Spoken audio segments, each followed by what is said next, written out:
আজকে আমারও মনে হয়, আমার শুধু নয় 95% ভারতীয়কে জিজ্ঞেস করো, তাদেরও মনে হয় আমাদের এই বোনটা আরজি কলেজের যে মেডিকেল কলেজের ছাত্রী, আমার এই বোনও মনে হয় বিচার পাবে না।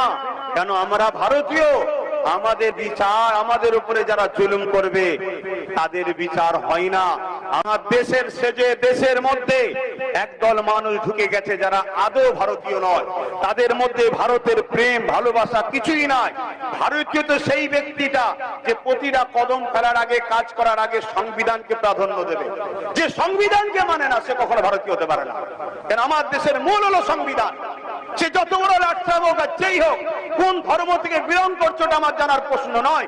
তুমি যদি ভারতীয় হও, তোমার মূল কথা হবে আমার দেশের সংবিধান। আমি গর্বিত, আমার ইসলাম, আমার ধর্ম আমাকে শিখিয়েছে, তাই বুক থেকে বলতে পারছি আমরা যারা সংবিধানকে মানি না তারা ভারতীয় হতে পারে না। কিন্তু আজকে এই জায়গাগুলো আমাদের খেয়াল করা দরকার।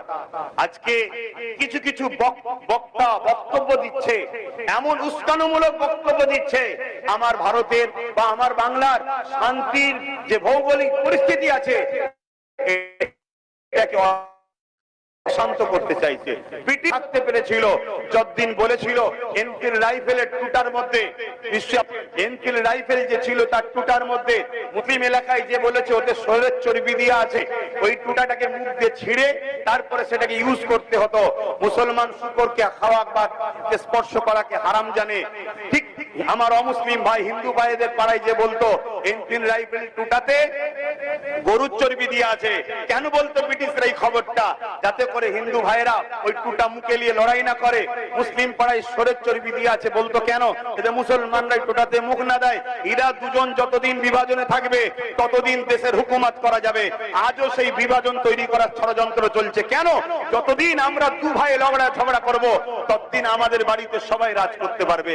এই জায়গায় আমাদের দু ভাইকে ভাবা দরকার যে আমার দেশটা ধ্বংস যাচ্ছে, আর যখন বিপদে পড়বো দেখুন দিনকে দিন তো আমরা দু ভাইয়েরাই তো ধ্বংস হচ্ছি, গরিব হচ্ছি আমরা। তো ভাই কথা বলতে গেলে অনেক সময় লাগে, সেদিকে আমি আর যাচ্ছি না।